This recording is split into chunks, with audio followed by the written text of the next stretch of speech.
Hi guys, in today's video I'm going to show you how you can fix Instagram emoji game not working.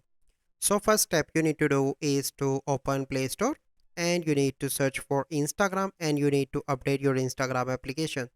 Once you complete that step you need to go back and you need to open the settings of your smartphone. So once you are in setting you simply need to go into the app management and you need to go into the app list. Once you are here, you simply need to search for the Instagram. So click on that. Here you can see different options. You simply need to click on storage and cache.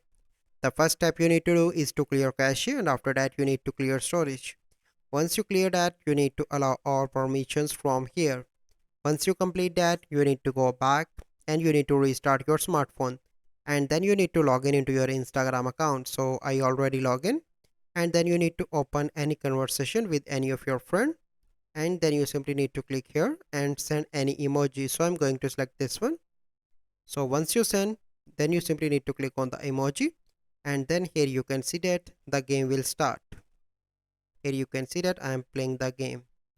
So this is the process that you need to follow. So I hope you find this video helpful. If you find this video helpful, must like this video, subscribe to our YouTube channel for future videos. We'll see you in the next video.